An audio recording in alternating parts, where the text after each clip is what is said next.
morning and welcome to this seminar on innovation and entrepreneurship at the House of Europe.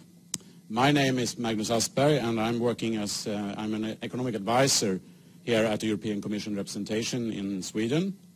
And we are very happy to do this seminar together with a well-known think tank, I think we could say, think tank Institutet för Näringslivsforskning. So we are doing this together, the European Commission representation and Näringslivsforskning. This morning, we do have a very distinguished panel here this morning, but I will leave, I think, the presentation of the panel to Thomas Gür, that will moderate us during this seminar. And I understand also that Magnus Henrekson, the managing director, will also do a presentation before the panel discussion starts. So I'll leave it to Thomas. Very well. Thank you so much, Magnus, and thank you all for being here. Welcome to this seminar on the Institutional Reform for Innovation and Entrepreneurship, an agenda for Europe. The seminar is based on actually a report written and published recently by Niklas Ehlert, Mikael Stenkula, and Magnus Henrekson together. This is the report, the book here. There was also information, I think, on your chairs on how the report can be downloaded from on a PDF file, if you wish to proceed further. Couple of other practical issues before we go on. I would ask you to silence your phones in order not to disturb the seminar. Of course, they could be on because I will also give you the hashtag, which is Europahuset, if you wish to Twitter from here. And then you can see your tweets online immediately. Those who do not know how to silence your phone, ask someone who is younger. They usually know better. Finally, the seminar is broadcasted live on the net and is also filmed, and that's an information I am obliged to give you under the upcoming new rules of the European Union, that everybody has to know that they can be filmed. So these are the practical and logistical issues that I would like to bring up. The seminar itself is in actually 3 parts. Right out when I'm finished the introduction, Magnus Henrekson, who is one of the authors of the book, will make a short presentation on the issue of what type of institutional reforms that might be needed in the European context for innovation and entrepreneurship. And after Magnus's brief presentation, as I have as we have asked for it, we will have a panel discussion with an eminent panel of 4 people, including also Magnus, so they will be 5. I will present them when they are when they come up to the podium after Magnus's presentation. But you'll also have their short CVs in the program. And with after a panel discussion, approximately for like a half an hour, around 10 o'clock, I hope. Sorry, we should be finished at 10. Around 9:30, I hope that we will also have a discussion with the audience. And then I will also ask you to not only, you are of course entitled not only to put questions to the panel, but if you have brief remarks, comments, and anecdotes that might be of interest, you can also share them with us. So without further ado, going forward, I would like Magnus to take the podium and tell us, Magnus, what is the report about and what are your suggestions and proposals? Please go ahead.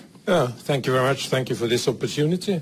Yes, it's about, as Thomas Gür said, a book that we've written and just came out, Open Access, together with Niklas Ehlert and my colleagues Mikael Stenkula. And it's part of a mega project financed by the European Union. There are 30 researchers involved from 11 different institutions in Europe, and it goes on for about 3.5 years. So it's called FIRES, Financial and Institutional Reforms for the Entrepreneurial Society. And this is one of the first reports actually in this project. The other ones are about to be published within the next year, and we will have a final large conference in Brussels in about 1 year's time. So why do we do this? Well, the European Union, at least in when you read their manuscripts, are very worried about too little innovation in Europe. In fact, they say that we have an innovation emergency. And that's why they've contracted us and many other researchers to start thinking about how can this be remedied. And of course, you remember in the 1980s, everybody talked about human capital. In the 90s, everyone talked about entrepreneurship. And then you had the IT crash. So then they started speaking about innovation again. So in this sense, the word is overused. And innovation or research by itself doesn't make a country wealthy. It's not until these innovations are applied by entrepreneurs and companies are being built that actually commercialize the innovations. And for sure, the Americans are very good at that and probably much better than we are they are much better at it than we are in Europe. So for sure, we need more innovation, but we need more entrepreneurship as well. And the only way to get this is to improve what we call, and we're not the only one who call it, who call the entrepreneurial ecosystem. It's a system of a large number of agents, and I'll come back to that. It's not easy to write about the European Union as an entity in this sense. I've written a lot about Sweden, then it's easier, but there are 28 member states, and you can say 28 varieties of capitalism. You can classify them into various groups, but they are distinct still, all of them. On the other hand, we have the European Court of Justice, and what they say is, and when they do their rulings, they say that national regulations cannot impede any of the 4 freedoms in general. So, I mean, here, for instance, we may believe that if we open up the public sector for competition, it has to be done, either it's a government monopoly or it has to be done in a way that makes it possible for a Bulgarian company or a Greek company or a Spanish company to compete as well, at least in theory, which I would say probably makes it very difficult to have restrictions on the rate of profit eventually. Of course, it will take 10 years before you get that kind of court rulings, but I would say that either it's a government monopoly or it has to be open so that it's understandable for everyone in the EU, and then in theory they can come in. So this does push policy I would say, in a liberalizing direction more generally, because that's really the only way that you can liberalize and enhance the 4 freedoms. So there are large differences. It means that every country has to start out from where they are and make changes in order to improve the system, that's for sure. But still the devil is in the details. And most studies are very aggregated. They would say that lower taxes generally, or deregulate the labor market and so on. You can't look at it that way. You have to think about the details and how it affects the many agents in the system. So you need to have this systemic perspective. And what you need in order to go from, let's say, an invention that becomes an innovation, that becomes a startup firm, that becomes a growing firm, that eventually becomes a large firm, hopefully. Of course, you need inventors, innovators, entrepreneurs, you need professional management, you need venture capitalists, business angels, venture capitalists, highly skilled workers, and you need eventually actors in the secondary market that come in when it's a mature firm. All these different agents, their incentives need to be harmonized. So if you ever get the time to read this book, this is what the book is all about. So all I can do is to give you some flavor of what's in there. Unfortunately, no politician or no one else is in charge of the ecosystem. It's experimentally self-organized. There was nobody out there who from the top down created Silicon Valley. it was just a coincidence because Bill Shockley moved from New Jersey to where he was when he was a small boy in the summer. He started Fairchild Industries, and he was a very bad manager, but had super good people working for him, and they started their own companies there around 1960, and from then on it continued. But if he had started his company in Alabama, Silicon Valley would probably have been in Alabama. So don't tamper with the self-selection process. You have to enable it, help it, foster it, but don't try to go someplace and say, now we're going to build this fantastic cluster in bioscience and here is the money. Not a good idea. But support a good system. We have 9 different areas that we discuss in the book, and I just mention a few of them briefly. When it comes to taxation, we discuss that a lot. And what we're saying is that you have to look at all taxes, and you have to think clearly about how the various taxes interact and how they affect different types of agents. One example, you have to encourage entrepreneurship among wealth-constrained key personnel, those who didn't happen to grow up in a wealthy family. And if you can't use stock options, which is then people who financiers cannot strike a bargain with the people who are actually going to build the company for them and who do that and persevere for a long time. Savings, capital and finance. Almost all savings in the aggregate is pension savings. It's the wage we're going to get when we retire. That's in every country, it's almost all the savings. And then politically, you tend to think about how to we safeguard this savings from too much risks and so on. We don't think about the fact that if this is almost all saving there is, some of it has to be able to reach out to the innovative sector. So very often we overprotect it. And what happens? Then the pension savings start running after the same already existing assets out there. Everybody's trying to buy all those houses out there. Everybody's trying to buy the stock, the Alphabet stock that everybody else is buying, and Google stock and Apple stock is just rising. But they don't need our money. Some of it has to go to this sector. So this is something, the devil is in the details again. If employment protection legislation is too stringent, of course, it's going to be very difficult to recruit people to a highly uncertain, innovative entrepreneurial firm. Then the value of being with Siemens or working for Volvo and having almost be sure that you have lifetime employment becomes very attractive. And don't tie benefits to the current employer. It's very important. So flexicurity. If you have social security systems, government should help people to retrain and move to new sectors. Otherwise, so the social rights you have, that should be portable. It shouldn't be that if you leave the large firm, then you're giving up all those rights that were tied to your employment, so you're losing that. That's something we have to deal with. R&D spending. That's something that, politically, it's very tempting to let's spend more on R&D. Let's subsidize R&D.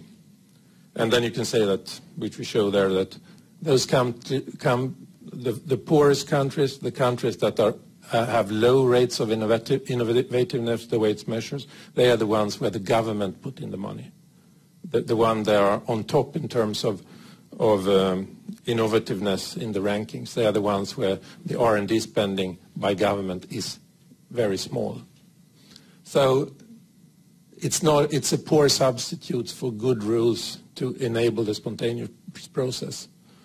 And the main thing is that you get spillovers and imitations. So it's not just the one company that does the R&D. Think about Fairchild, and again, Fairchild was a company that was not a success. The success was the fact that it created so many spin-offs and so many spin-outs and started an agglomeration process. So once you see that an agglomeration or a cluster is starting off, then help it in the sense that there are good rules that makes the spontaneous process even more forceful. But don't go there and put money on them. Think about all those spontaneously emerging rock festivals and so on. And then politicians came in and started subsidizing them. And it didn't take many years before they had to close down. So that's not the way to do it. Don't throw money on people, but enable them, and so that you make it, the current stronger. Human capital investment is, of course, important. And here Europe in general have problems in their university systems. They are very much, almost all of them in the state system. And the incentives to excel and the incentives to modify courses and what they offer for what actually pays and what's beneficial is far smaller than in the US and probably also than in China nowadays. So finally, if innovation is going to give job creation and economic growth, we need entrepreneurship. This is a translation to actually translate it into valuable goods and services. And that depends on the institutional framework. We propose a reform strategy based on in 9 areas. And of course, you cannot say that this is exactly what you should do in every European country. But it gives priorities and identify the weakest links. So of course, the former Eastern Bloc countries, they have to make it differently from the Scandinavian countries or from Ireland, for instance, that it's already highly liberalized. And it has to be incremental. So you have to start out where you are and don't make enormously large changes in one of the areas, because then you're kind of creating an emergency door where everybody's trying to run through that door, and then you're creating bubble and instability. So, and don't imitate unreflectively. Don't just go to Silicon Valley and then say, oh, see what they do, we should do this at home, and then start out spending a lot of money. That's not the way to do it. You have to build on what you have and from where you are. Thanks. Thank you so much, Magnus. If we make a rook change, I will, this is a better command post. Would it be possible to just blacken it like this? You could. Now, thank you so much, and let's go on to the panel discussion. And please, I would ask the panelists to come. You don't have to be so close to each other. We can just. We have 4 panelists, as you know, from the. We will participate in the discussion. Jeanetta Andersson she's a business angel from the automation industry. We actually spoke about VVS automation, which is very interesting because there are some interesting technical developments in that area. Peter Voigt is over there. There you are, Peter. A senior economist at the Director General for Economic and Financial Affairs at the Commission. Maria Corazza Bildt, entrepreneur and politician from the European Parliament. And then Håkan Hillefors, who represents the political bureaucracy in one way. Wow. Could you say that? It is at the Swedish, when I was there, it was named the Ministry of Industry and Commerce. Now it's named the Ministry of Innovation. So it's and more. Yeah. I can't even remember the name of my own ministry. Näringsdepartementet. Yes, precisely. So welcome all, and Magnus is also on the panel. And I actually asked the panelists to reflect and to give their comments on an overall general question, because when you go through the book, and also which was prominent in Magnus's presentation, it's actually obvious that there's a call of an overall systemic approach on understanding innovation and entrepreneurship. as a self-organized system, as a spontaneously organized system that politicians can give incentives to, but are not able so much to plan. And then, of course, there's an inherent, in a way, contradiction in the sense that then there is 9 different reform proposals in 9 different areas in the book. And very much the discussion on entrepreneurship suddenly focuses on what can we do in this specific area, or this area is the key to all the problems. While the report itself has more an overall approach of promoting understanding of the self-organized systems. So my questions to the panel was actually to see from your position and your point of view, where you have your daily engagements and where you work, do you see an overall systematic approach to the promotion of innovation and entrepreneurship? And I thought we should begin at the European Parliament with Anna Maria, because she will now then represent not only her political group but the overall European Parliament. So I'm very keen on also having your views on not only what you think, but is there an overall understanding for this? And then we will move on to Håkan Hillefors and then to Peter Voigt, and Jeanette will be the last, not the least, because she will actually have more, have her reflections actually directly from promoting investments. So please, Anna Maria. Thanks, Thomas. Hi, everybody. For the first, all of this is music to my ears. I'm very grateful and glad that you are doing this report. Just to put on the table the importance of entrepreneurship is good in itself. I am proud to be an entrepreneur who went into politics. Probably the only one in Sweden.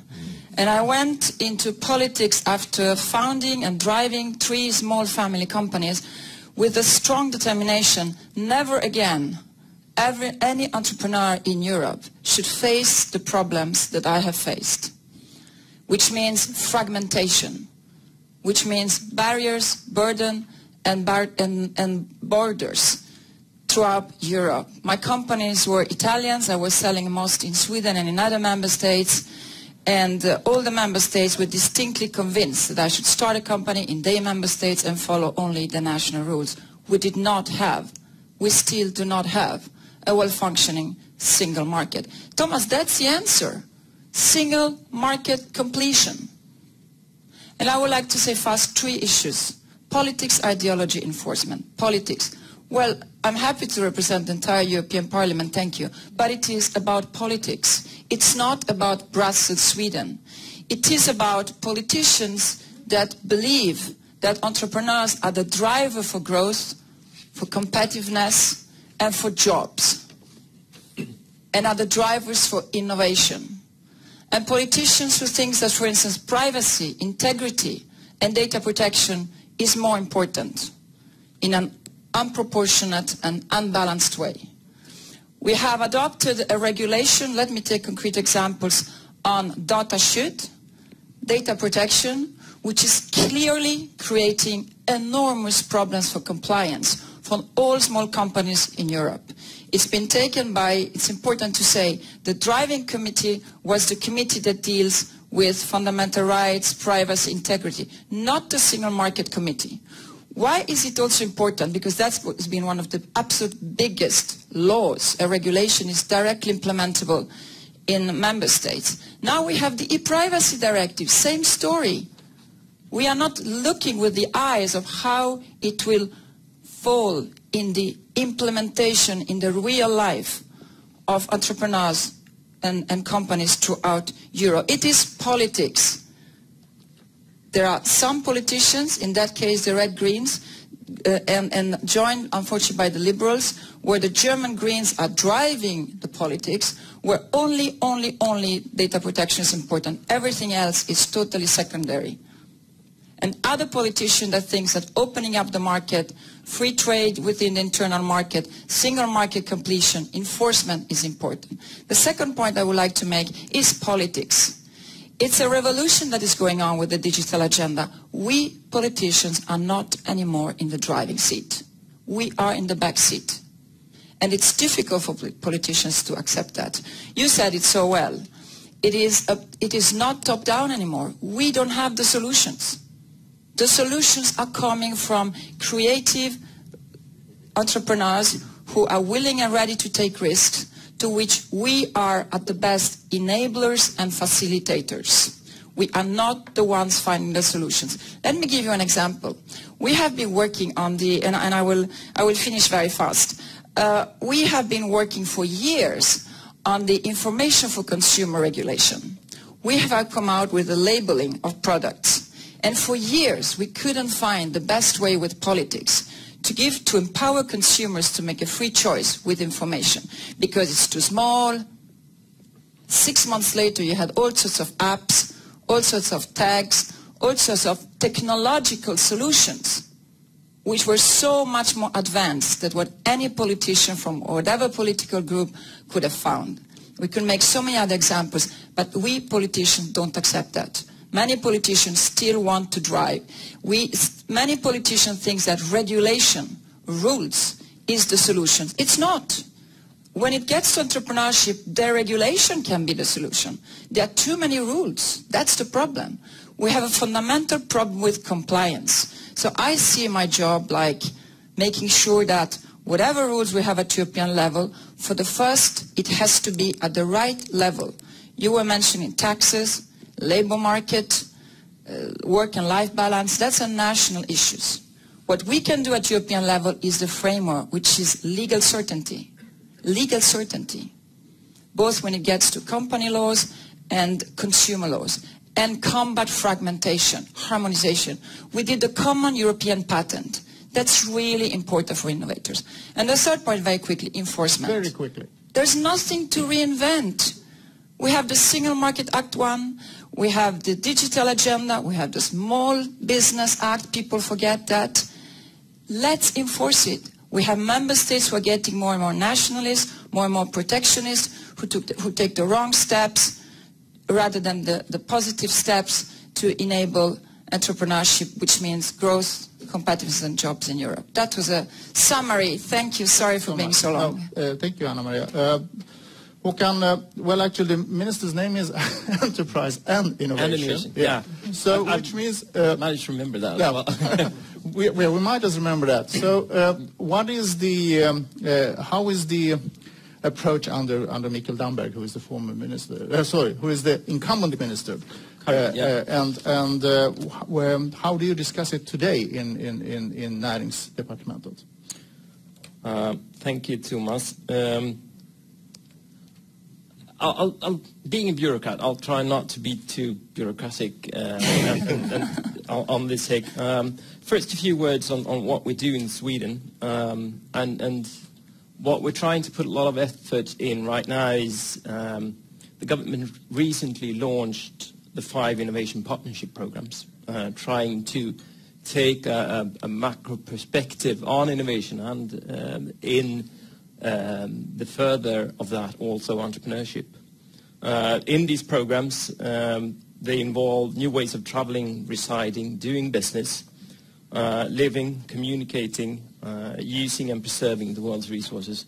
This is one way of trying to put a systematic or systemic approach. My part in this is coming from the division where I work, entrepreneurship, promotion and simplification. What we want to do is working on making sure that it is easy to start a business, form a business, run a business, close a business, because we need all those parts in an entrepreneurship promotional system, I think. Taking the EU perspective on this, since this is an EU seminar, I think that I want to start where Anna-Maria talked about. I think that single market completion is the most important thing in the EU perspective. I think that the added value for the European Union is the cross-border perspective, and that's where the EU should work.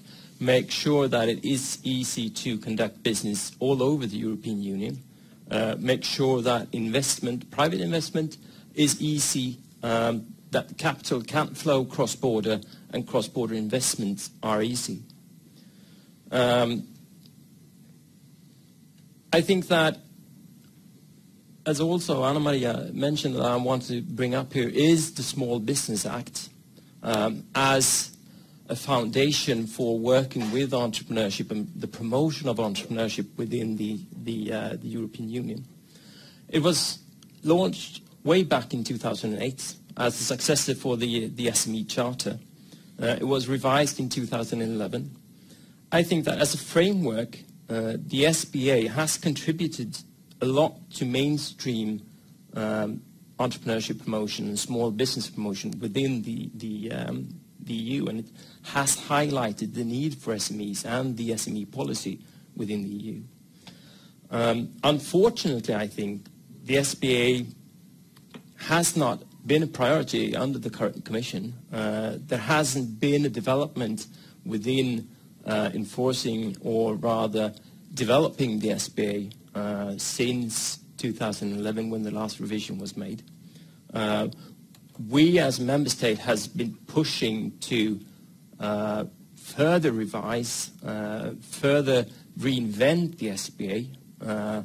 We would like to see an SBA with perhaps fewer principles, slightly leaner but meaner. But I think also that what Magnus was talking about and what they are talking about in the report, it needs to be flexible when it comes to implementation. The current SBA is not that as flexible as it should be, so that member states can work with it from their own perspective. But I would like to point to 3 areas where I think the EU contributes. The internal market, the regulations on venture capital that was put into place in 2013 and is being revised right now, the EU VECA. I would also like to point on the increased focus on SME and innovation in the EU funding programs. Both the COSME program and the structural funds are, in this long-term period, more focused on SMEs and financing of SMEs than the former programs. Also, I would like to mention the better regulation work that is being done within the EU. As EU legislation affects Swedish companies, all the companies in the European Union, we need efficient and effective EU legislation, as also Anna-Marie was talking about. I think that the work that is being done within the REFIT program within the European Union, the work that is being done when it comes to impact assessment work, which is also now, finally, I should say, reaching the Council as well. Not only the Commission and the European Parliament working on impact assessment, but also the Council. And that the regulatory scrutiny board within the Commission now is up, fully manned and up and running. These are fundamental, I think, tools you need to have in place in order to make the acquis and the common legislation more efficient and more effective. I think I'll stop there. Yeah, thank you. Let's get back to the national agenda on Sweden, and then also move on to Peter. You are a professional economist. You are also an advisor to politicians. And I guess a lot of things that was said in this report are more or less commonplaces for you as well. So how do you see it from the Commission's perspective of an understanding of the overall ecology for entrepreneurship, rather than specifically, shall we say, what type of regulations are in place and what needs to be changed? Or I guess in the concrete run, you will have to look at the regulations as well, even though you have this, even though you should have this overall approach. Please. Well, first of all, maybe it sounds weird to you, but I fully agree with my colleague from the Parliament, and to hear that the Parliament and the Commission is on the same line might not be, you might not hear every day, but and the points raised by my colleague from the Swedish perspective, same words on the better regulation framework and other things. But let me maybe come back to the original question, analytical versus systemic approach. And actually, I thought about this, and I thought, well, actually, what that means on the focus. And being an analyst myself, so we had an entrepreneur and a bureaucrat. You labeled yourself. I would label myself an analyst, and the vision in the Commission is a systemic approach. What we want to achieve is a systemic approach. One example has been mentioned already, the better regulation framework, where, for those who don't know, basically we undergo all new regulation now need to undergo an ex-ante impact assessment, where definitely a systemic approach is the vision. We try to understand what this new regulation, what would be the outcome. An analytical approach would be impact. So impact would mean we look at a specific variable, we try to achieve something, we understand, or we try to ask ourselves what is the policy lever we need to tackle and how to get this thing done. But this usually brings us into silos. This usually, we run economic models, and we try to run this ex-ante impact assessment, and politicians love figures. So we produce figures. I'm an economist myself. They love figures. Whenever you present them a figure, they're happy. When you come out there and say, look, this depends on this, on one hand it depends on this, on the other hand it depends on that, they are not happy at all. The problem with the systemic approach is you have, particularly in the area of entrepreneurship, innovation, and I would actually say it's even broader than that, but come back to that. You have so many influences, you have so many variables that play a role here. And to bring that in a framework to simulate whatever regulation is you change a regulation, whatever that will bring, you cannot ultimately arrive to a point that that's what is going to happen. So we do that in a better regulation framework. We do that ex ante, we do that ex post. We try to improve regulation we have in place. Regulatory scrutiny board has been mentioned, is in place since about a year and a half, I think. So it's something rather new. I think they are doing a great job, knowing people working there. I regularly see reports, and I can, you ask for anecdotes, I know from internal procedures that regulation or laws have been proposed, go into the analysis and are rejected by the OSB, saying, look, this is not sound, this is not systemic enough, this is not present me more evidence. So there's an iterative process that goes on then later on in the Parliament and in the Council eventually. So, but talking about on the Commission side, this is what's going to happen, or what is currently happening. I wanted to say the framework is actually a bit broader. You say innovation and entrepreneurship. I would say maybe we can nail it down to the point. Europe is rather good in translating euro into knowledge. We're not bad in doing that. We struggle in translating knowledge into innovation. We are not really bad in that, but not as good as we want to be. Where we struggle is translating innovation into entrepreneurship, so bring things to the market.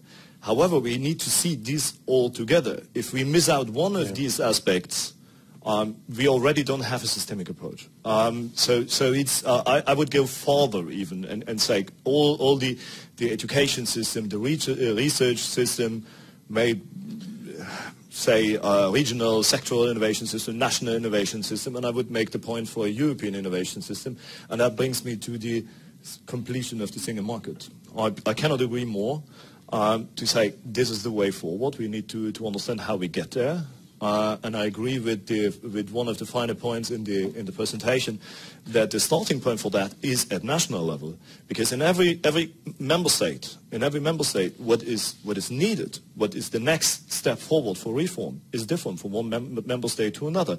European Union can give guidance or can set the framework, but the policy to get there needs to be done, needs to be implemented at country level, eventually even regional level, because talking about education systems, and being German myself, education in Germany is at the regional competence, not even in the federal. So we are talking about several layers of policy.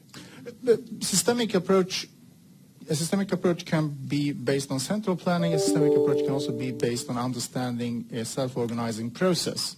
I mean, we can talk about systemic approach, but what type of systemic, if we look at from these two extremes, central planning and laissez-faire as a systemic approach in general, which which type of systemic approach is today dominates the discussions in the Commission? I can only talk about the areas I see, and my background is DG ECFIN, Economic and Finance. There, what we want to do is setting the framework. So what we definitely don't want is something that is predefining or what is technologically neutral, let's put it that. So kneel down, okay, that's a technology you should do, and then half a year later, innovation takes overtakes on the right-hand side, and we end up with a regulation which is outdated already in the moment we are trying to implement. So this is the vision. I'm not saying that we always achieve that for a number of reasons, and I think that would take us about, well, could take us a couple of days to talk about why sometimes a well-mentioned reform got stuck or got diluted and watered down over the process of getting it done. But I would say that's the vision. You asked me for the vision. I think that is the vision. Thank you. Jeanette, you are on the receiving end of all this. Yes. And actually, you are one of those responsible, or have taken the responsibility in order to take ideas to the market over the process of innovation and entrepreneurship.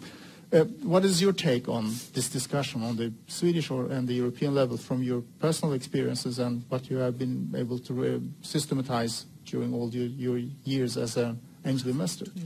What I really see, what I can feel on the market is mainly the financial aspects, and our main input from that perspective would be the EIB and the EIF. And as we all know, the bank sector, and in Sweden we have, for example, ALMI giving more high-risk loans is very important, where we could see what we call a systemic approach from the EU, where we actually could give some guaranteed bank loans, which give much more opportunities for much more companies to get financed. And from the EIF perspective, we are talking about more venture capital, setting up funds, especially setting up funds in structures where there are, well, not too much venture capital, like in the new Eastern European countries, for example.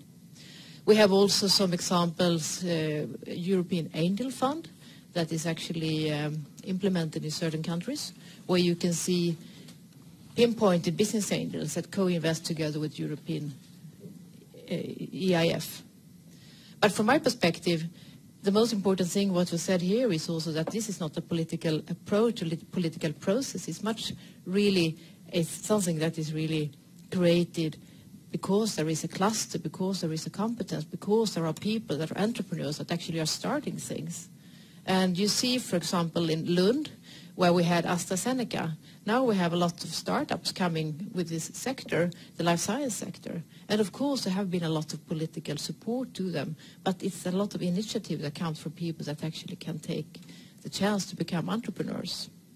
And I think the most important part when it comes to what could EU do for the financing or the capitalization of companies, that is to make sure that there is financing for all levels of the stage of the companies, but also for all type of companies. Sometimes I think that we tend to be very, very focused on VC financing, and venture capital financing is for a very limited number of companies, and most companies do not really fulfill under the category VC financing. So how do we build a lot of good SMEs that not really fulfill the VC sector? I think that's very important. And also that we talk about an ecosystem, that we do have a financing that not only focus on certain steps, because there will come a next step, and then we have the financing solution in place.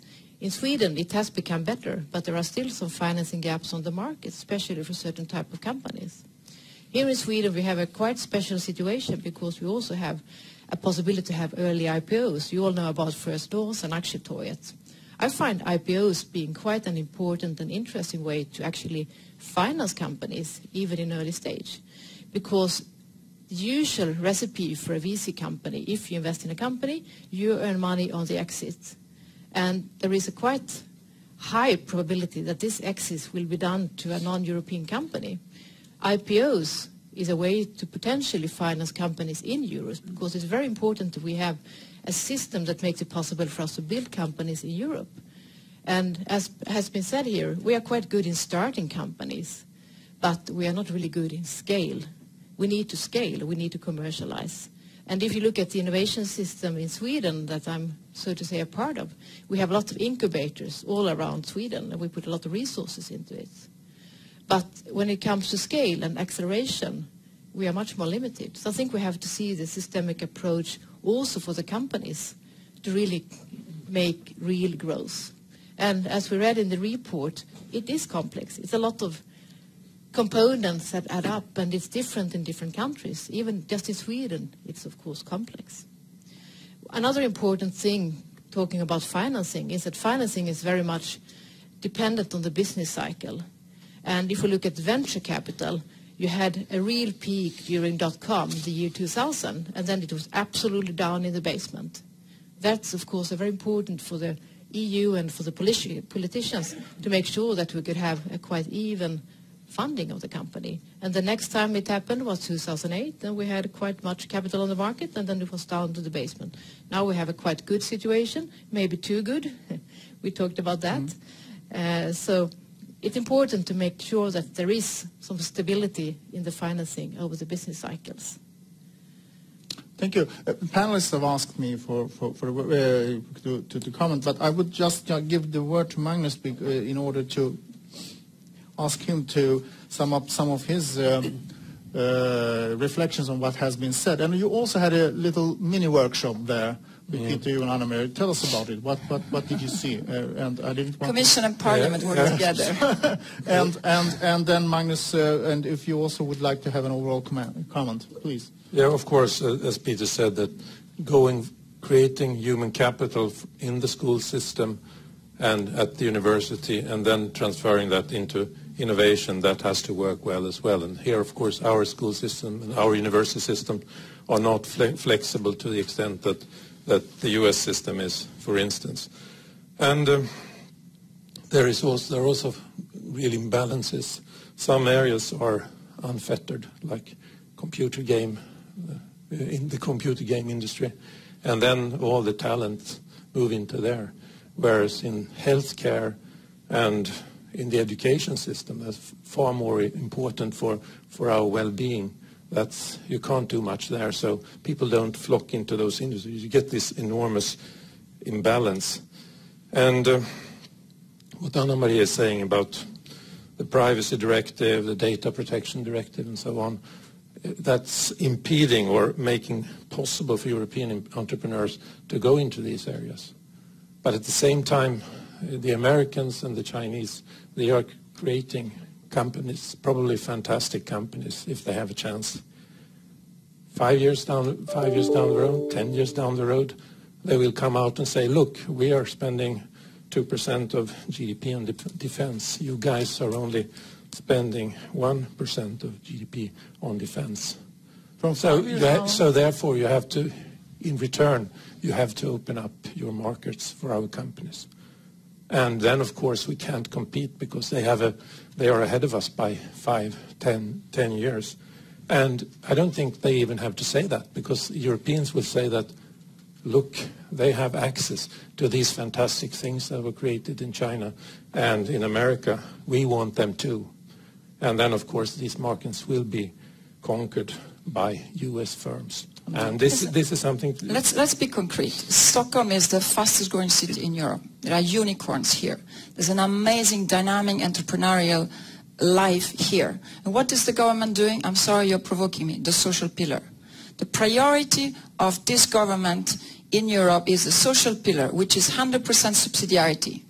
It means issues that cannot be solved at European level. It is trade unions, collective agreement, minimum salaries, which is clearly national issues. You are driving the expectations to the people of Sweden that you can solve social problems at European level, and you can't. And the single market, you are telling here that the problem is that the Commission is not really doing the Single Market Act. Never we hear this government talking to the people of Sweden about the single market. I'm sorry, there's a... No, it's my turn to speak. No, because I am answering to something that was taken up. But nobody can answer from a political point of view. No, but I'm saying that, well, you are working in the government. Well, sorry, I have to say an answer to what I heard. Because if the problem of entrepreneurship in Sweden is that the Commission is not doing properly the Single Market Act, I have to react. I didn't start it. And the problem that we have in this country, also the opposition, is that no one talks about Europe. No one talks about the single market. Everybody takes it for granted. Everybody has in the political agenda supporting companies, entrepreneurship, but they don't talk about the single market. When the single market is the fastest driver for any entrepreneur in this country. If we don't get the single market completed and right, we do not create jobs. And an entrepreneur needs scale. That's what he needs. American companies, of course, they create scale. And then they come to Europe, from the Googles to the Ubers, with the scale they have created abroad, and can easily compete out our companies, because we have a scale of 10 million market. They have a scale of 350. Why we don't have immediately a home market of 500 million people? For the first, because we're not telling our public opinion, and we live in democracy, that this is important, that your job and your child's job is depending if we get it right or not in the single market. We're not telling this to public opinion. And in democracies, we should. And the second is fragmentation, obstacles. And it is the completion of the internal market that will give the scale that is needed. And at the moment, when Volvo has been sold for 1 billion euros less than Minecraft, for Sweden it is about the fifth freedom, the freedom of data. And that's why the Privacy Directive, the Data Protection Directive are important. And it is a legitimate question, what is the government doing? Why is the government doing a summit on social pillar instead of a summit on data flow? And you're not taught about it at school. Kids, we've been members for 23 years. And I mean, my kids have gone through school during this period, and I have seen very little in the school books about what it means to be a member of the European Union. So then, of course, you can't, as a politician, talk to people about it. They didn't even read about it in school. But on the other hand, one could also ask about the goals of the European Union, of course, from a perspective of this is not more than what the single member states can do. But do you remember the Lisbon agenda, not the Lisbon Treaty, 2010, but the Lisbon Agenda. Yes. The Lisbon Agenda said in year 2000 that Europe should be the most competitive economic area in the world, 2010. Yes, exactly. And none of these goals have been fulfilled, but they have been postponed to the 2020 goals, which is a part of actually the program we are discussing. So in a sense, is there reason to be pessimistic about Europe's possibility of getting its act together, Peter?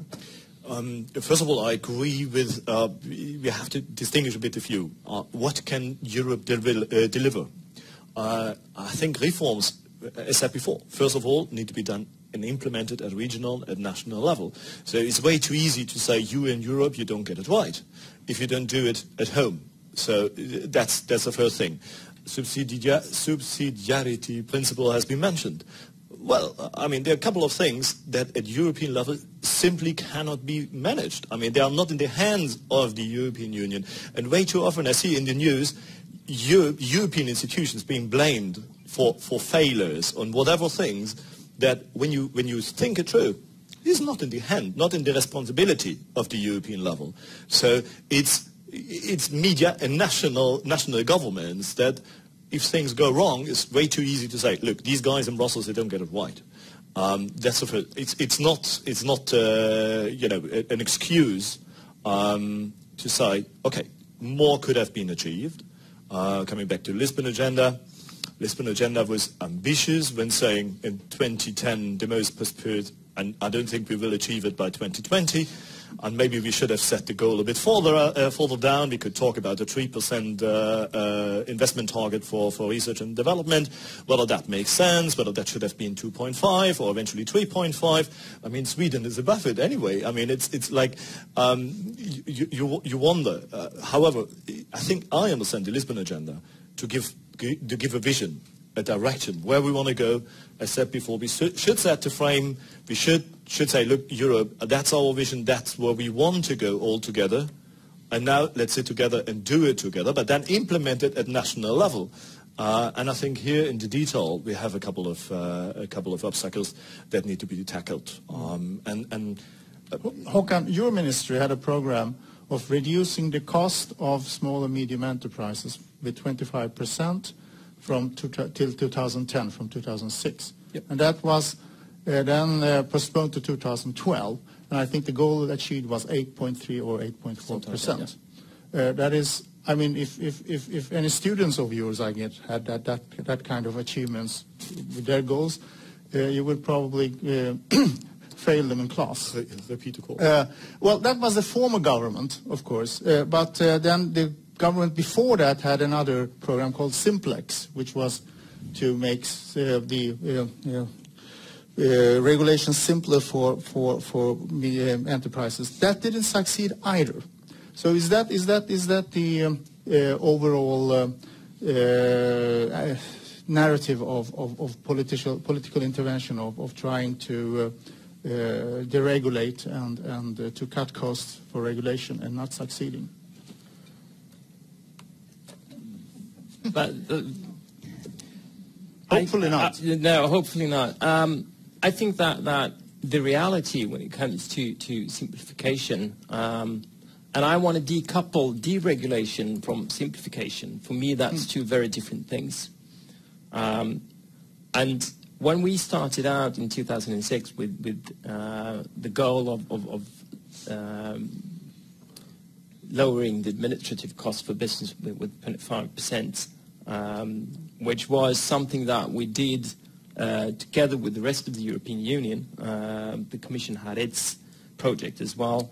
I think that we were not really aware of the difficulties in doing this, even though we had the Simplex program before that. I think that there are a number of reasons why this is difficult, why this is complicated. One of them is that it tends to become a not in my backyard problem, meaning we who are owning the process of simplification within the government in the Ministry of Enterprise and Innovation, we don't own, for instance, the legislation that we would like to simplify for business. That's the directive, that's the competence of other ministries, other ministers. Let's be frank about it. It Yeah. was the Minister of Finance who didn't like the program. Wasn't it? I would say let's that be they frank. were one of the they were not parties so happy. in this work who had problems, reaching the goal. That's a good diplomatic answer.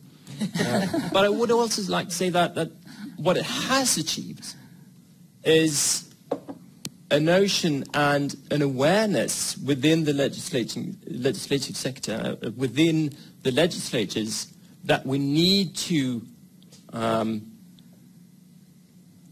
design better legislation, more efficient, more effective. What we're talking about in Sweden, when we talk with our colleagues, we use the word ändamålsenligt, effective. It is a way to speak, to translate that in English. We want legislation that solves the purpose, solves the aim that the politicians, the decision makers want to solve, but it should be easy to comply with. It should be efficient to comply with. We still have a fair bit of way to go before we reach that objective. But I think that going back 10 years, looking at the status now, this is something that the legislatures is aware of, and we are progressing in the right direction. I'll stop there. Yeah. Yeah, and from a taxation point of view, I think that's really a tricky thing. We had a couple of years ago, we had the reform in Swedish called investeraravdraget, where you could actually deduct part of the investment if you do it in SMEs. And that reform was, of course, well intended, but after going through all the different, taxation department, everything, it was very little left, and it hasn't been efficient. And I think it's really important to see the big picture, what's really good for the society, and not really look into the silos. And I guess where you have the finance department may have different opinions about that. Now we have something coming up regarding employee options, and I hope that will be stronger. It seems like that. It will be more efficient. And from that perspective, what's important, what we do in Sweden, we have state-owned companies investing in startups, like Almi Invest, like Industrifonden. In many other countries, you try to get more private investors to invest, and you create incentive program to make it more attractive for the private capital to actually go out to the sector. And you talked about that, Magnus, as well, getting capital. We have a lot of capital on the market, but if everyone invests in real estate, we don't build any great companies. So I think it's very important to create incentives for private capital to reach innovative companies. And taxation is, of course, a major part of that, because it's all about risk-reward. And there are some good countries that have done certain things. In the UK, they have been quite successful.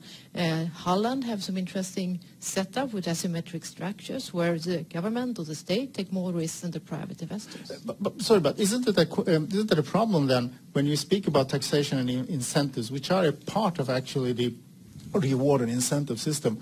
The Ministry of Entrepreneurship and Innovation does not owe the issue. The Minister of Finance owns it, and they, in a way, have a veto, one way or less.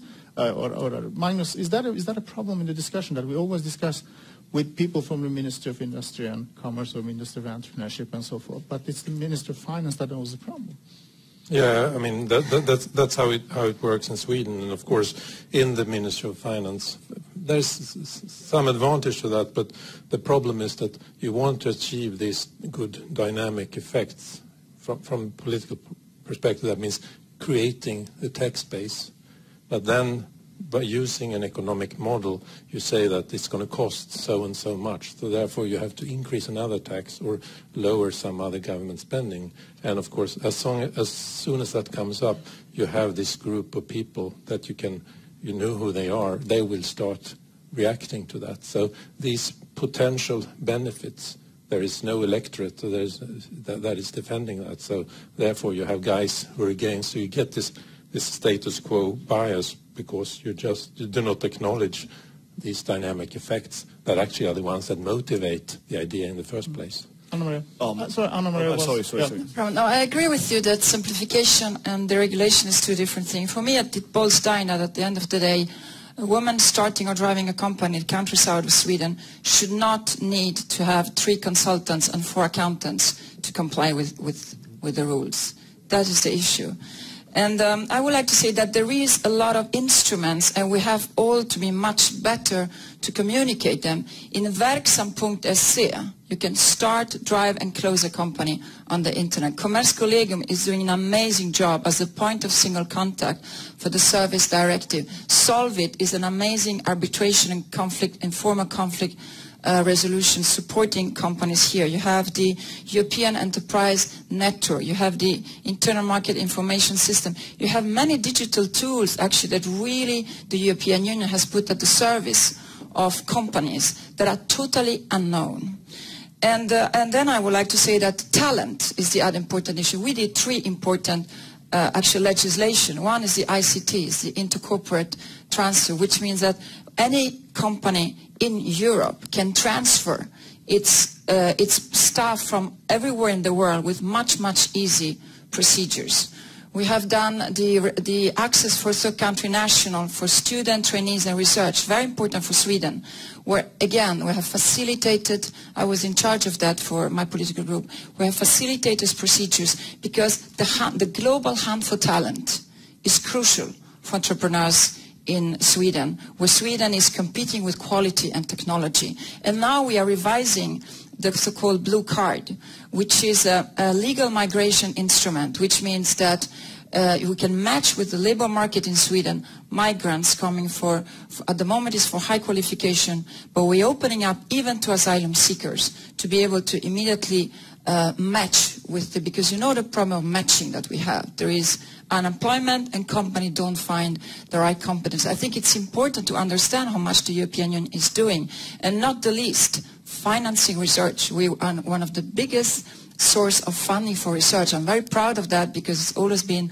my priority and my party priority when we struggle for the budget. And I can tell you that the Brits are learning it the hard way, how important the European Union research and innovation budget is, also with Horizon 2020. Thank you. Thank you. Peter? Two small, short remarks. Because, yes, I will let in the public. So if you wish to say something, do get my attention, and then yes.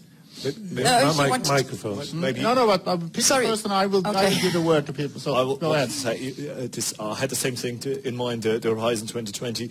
We are currently in the multi-annual financial framework preparation for the next turn of the budget, and I was in contact with colleagues from DG RTD and talking about the framework program 9, and it's understood at the European Commission how important that budget is. Actually, that is financing research, but not to say we have the European Fund for Strategic Investments, which is another way to finance innovation and entrepreneurship. So we have all these budgets. Colleagues at DG RTD even assume, even in the light of Brexit, an increase in the budget for the next framework. So let's see whether that flies. And UK is actually the second biggest recipient from the current budget. So that would be an enormous step. I wanted to make one comment before on the tax issues.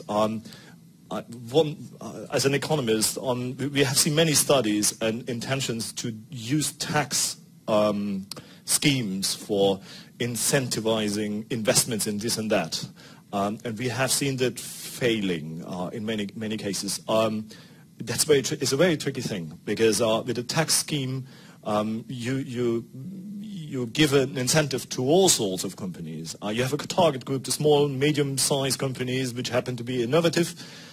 We can talk about that group. But if you set it as a tax law, you have a huge amount of foreign tax revenues, and you give a free lunch to all those that actually, take the new law, the new tax incentive, and just, replace own investments by, these benefits they got from the tax system. So that needs to be very, very carefully done. And here your systemic approach kicks in, because it's really need to be thought through. If you change something in the tax law and you try to get an incentive done, we have seen that in tax credits for R&D, patent boxes and all these things, which usually are not successful examples. Yes. You will have very unforeseen consequences, probably. Yes, now let me just define brief comments from the auditorium. Brief means 1 minute. 60 seconds. So please, you are the first. And no, please, I will give you the word. So sit down. So go ahead. There is a button on the No, it should be green when you.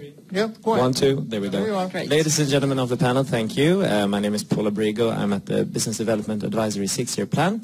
But I have a question not about me or my ideas. It's about my wife and the mother of my children. She's placing a big bet on starting a swimwear brand, designed in Sweden, made in Italy. But the question to all of you, a little bit provoking, why should she make and sell in Europe? Why not go anywhere else? That's a good question.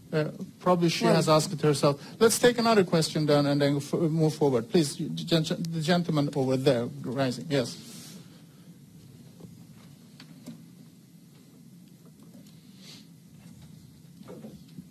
Hello. Yes. I'm Örjan Strandberg. I'm the spokesperson for the National Innovators Council, consisting of Håkan Lans and 13 of the most prominent Swedish inventors.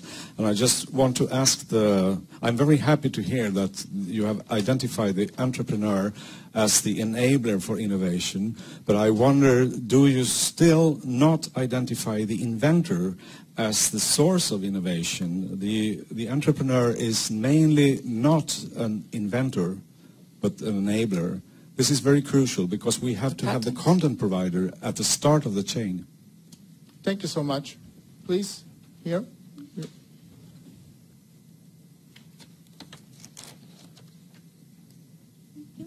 Thank you. Inge Wik heter jag.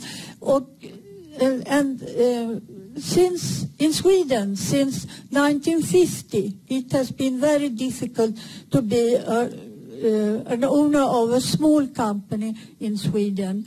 And from time to time, we have felt that it nearly was skottpengar on owners of small companies. Yes, it has been, and it has been difficult, very difficult, and much trouble many times.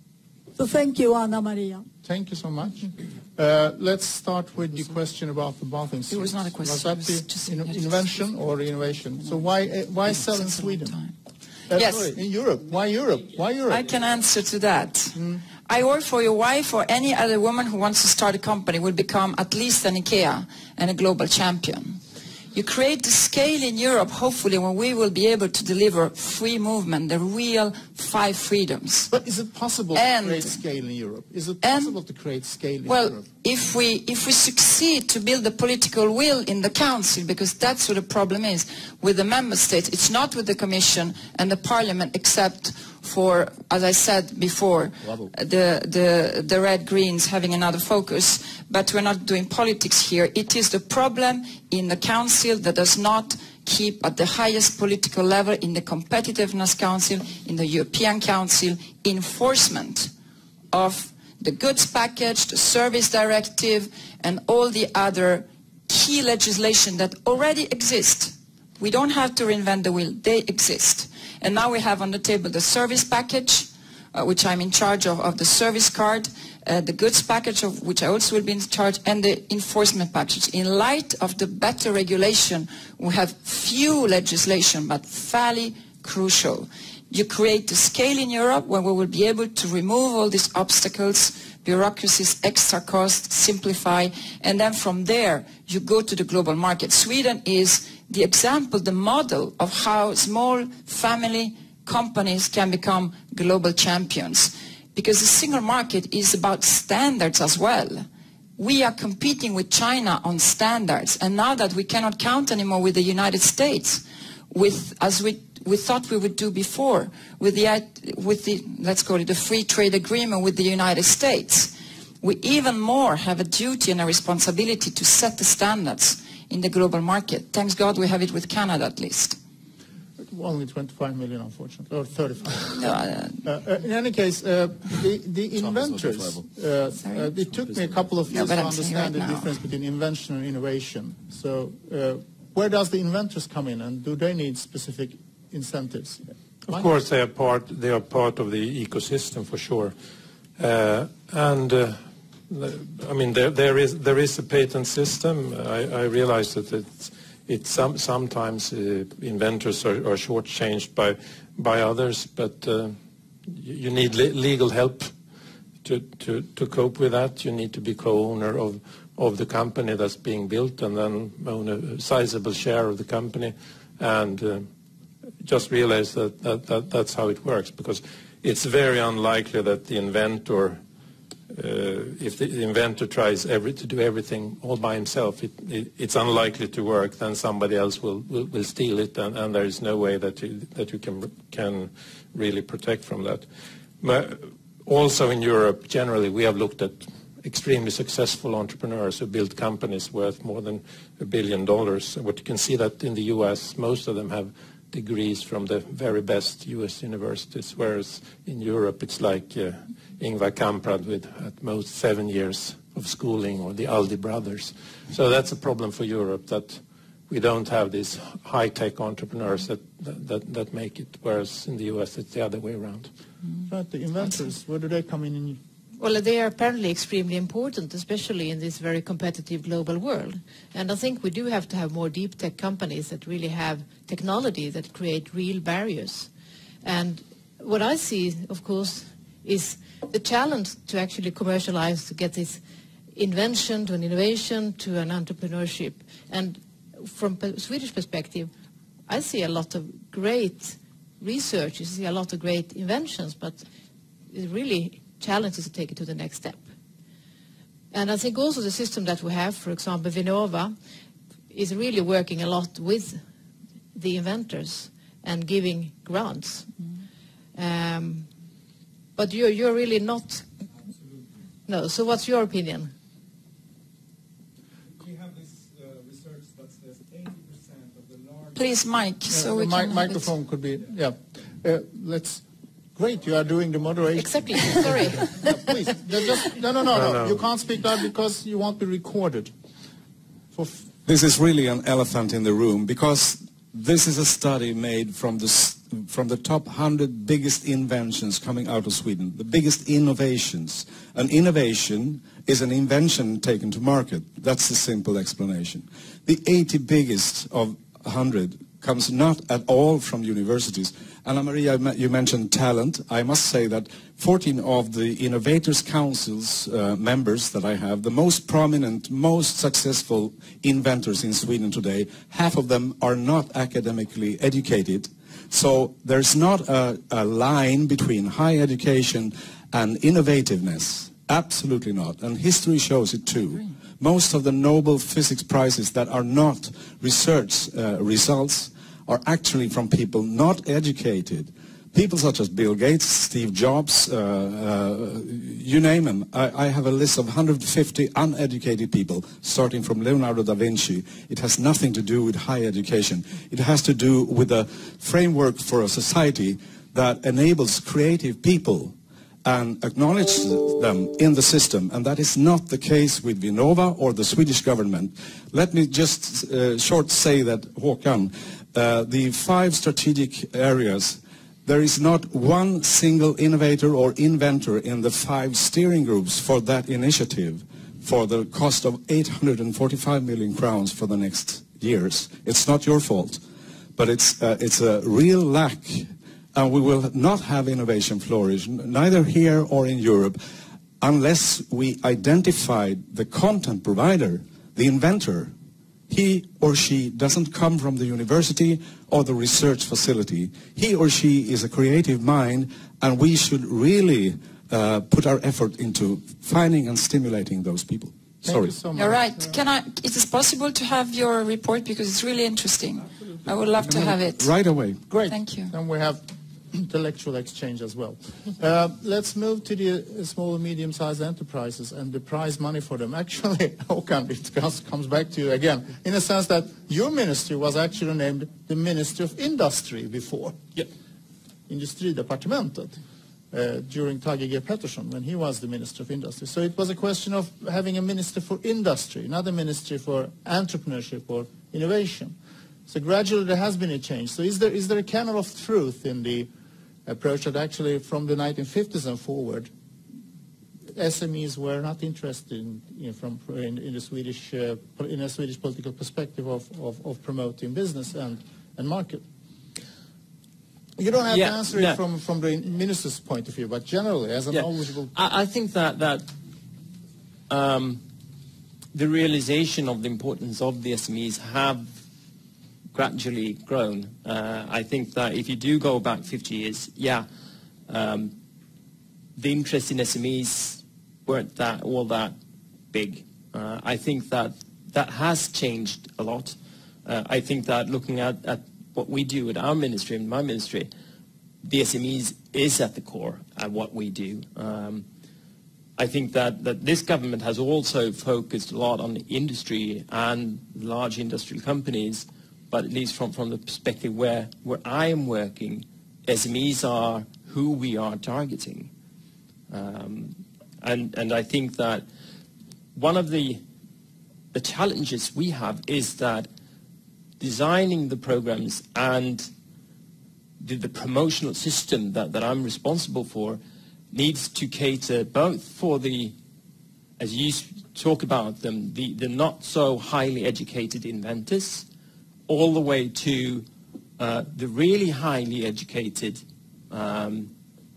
university entrepreneurs. And we need to, and we try to at least have a system that can capture all these different aspects, all these different people in promoting how they start, how they form, how they run, also how they close the business. We try to do that with Verksamt, for instance, where we think that going the digitalization way is very much the way forward for us, where we can reach a larger audience, and we can also cater for the respective needs that each and every individual have. Better going that way. Thank you. Magnus, you will come in. Yeah, regarding inventors, it's not an either or. Some of them are independent inventors and never went to school, but most of them went to school. I mean, you have to realize that Bill Gates, maybe he dropped out of Harvard. He was in this environment, and he paired up with Paul Allen, who was a super programmer. Bill Jobs had Steve Wozniak, who was one of the best programmers in the world.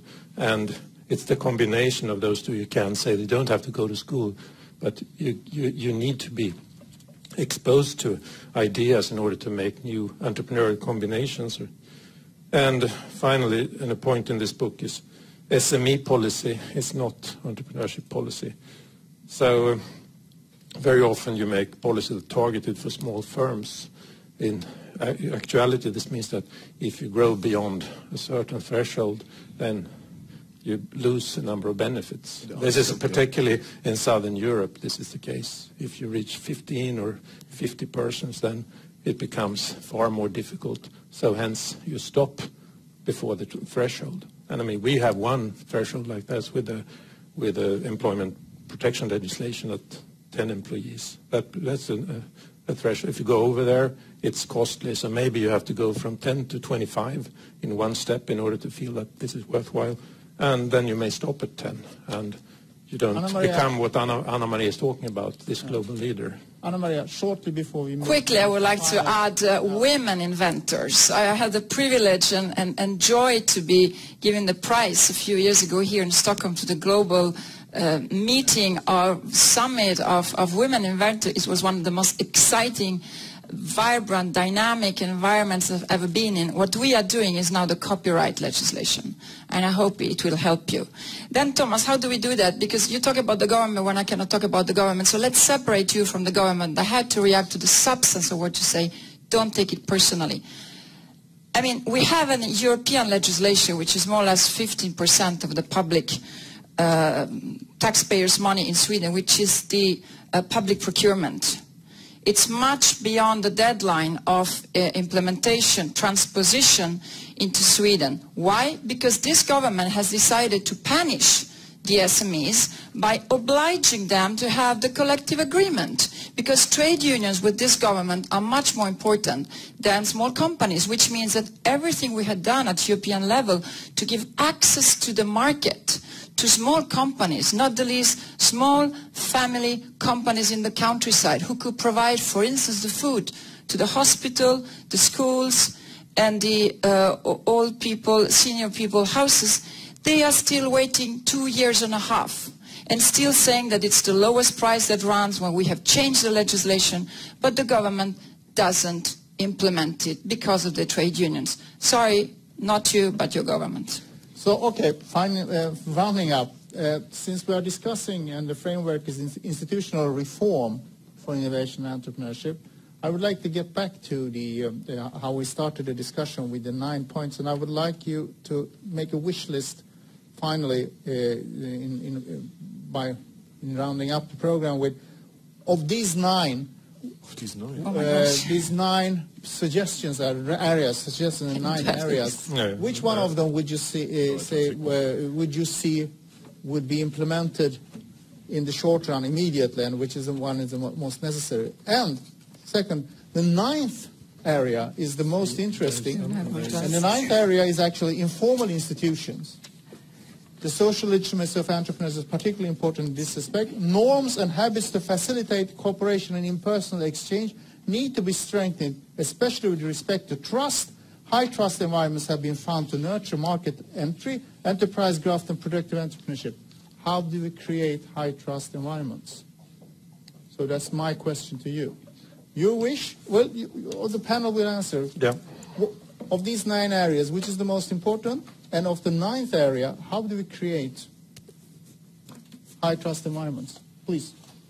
Well, it's very difficult to choose, and that's of course a point, because they are all very important, and we talk about systemic approach. But if I have to choose one, which I have, from the investor perspective, I have to choose a savings, capital, and financing one.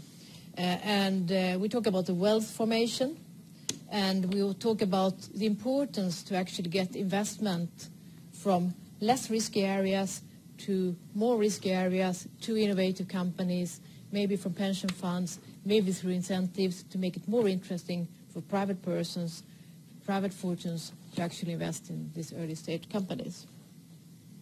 Thank you. It's a very difficult question, and choosing this, but being a bureaucrat, I would say that informal institutions is one of the most important areas we have in at least both in Sweden and in Europe to work with, where fostering the entrepreneurship, the Swedish word I'm looking for is företagsamhet. The attitudes towards entrepreneurship, the attitudes towards growing companies, the attitudes towards scaling companies. This is, I think, one of the most important areas for Sweden and for Europe and the European Union to work with. The most important policy objective is completing the single market. I think we agree on that. And what is the policy lever to tackle differs from country to country. We agreed on that before. So it's impossible to say. Which one of these 9 depends on the country. Okay. Agree. Open up the service market, make the European market being your home market for freedom of movement of services, and the enforcement package. I would like to say that I'm chairing at the moment the Internal Market and Consumer Protection Committee. It's a great responsibility, and I will do everything I can to put pressure on the member states to remove the protectionistic barriers that exist in most member states to open up the service market. That's where jobs are coming. Everything else is much less relevant. Service market, open up the service, and also in the welfare sector, also in the health sector. I would add product and service markets. Product. Yeah, the goods, I mean, all the net. Yeah, I agree, but I had to choose one. I totally agree. Well, Magnus, where does this report go from here, and how do we create better environments and entrepreneurial ecology? First, of course, to understand that the economy is a complex, evolving, self-organizing system, and we can create good rules so it self-organizes and evolves in a very productive way that creates social welfare. I mean, just understanding that, it would be great if that was taught at school, but there is nothing a Swedish school pupil will ever hear that's how the world works. That's why we are wealthy. So that would make it also easier for a politician to talk about it in those terms, but people have never heard of it. You have to, some of us discover that at a mature age when we start reading books that nobody has ever put in our hands. So this is very important. And then you ask about informal institution. How do we create trusts? You have to realize that the reason that trust is high in Scandinavia is because it has been rational to trust people. They didn't cheat you if you trusted them. But if people start cheating you, then it will go away extremely quickly. It's enough to be mugged once or twice, then you don't trust people anymore. So this means the rule of law, sanctions against people who are cheating, so an efficient judicial system, reasonable and low political uncertainty, so there are not changes all the time, because then you don't trust politicians, and objective and non-arbitrary government agencies that treat people equally in a foreseeable way. That's what governments can do. And we are ecologically rational. Even in the most corrupt countries in the world, hardly anyone wants to be corrupt. They are corrupt because it's a social equilibrium. If you're not corrupt, you will not get to the doctor when your kids don't get good grades at school and so on. So everybody's corrupt, but only wants to be corrupt. And if that person moves to a high trust society, they become high trust. Perhaps not if the entire enclave moves there, because then they will bring this. But otherwise, if they move, people are much more ecologically rational than we. Therefore, in high trust societies is one of the greatest assets that we have, and we really have to be careful to retain it. We can lose it very, very quickly. And thank you. With these words, the seminar has come to an end. With these hopeful words, I would like to thank you all for attending, the panelists, Magnus, the audience, on behalf of the organizers, the representative of the European Commission, and the IFN. That is, you say Research Institute for Institutional Industrial Economics, but Institute for Näringslivsstudier in Swedish. Forskning. Thank you. Sorry, research. Thank you so much, and see you hopefully again in another seminar in the future.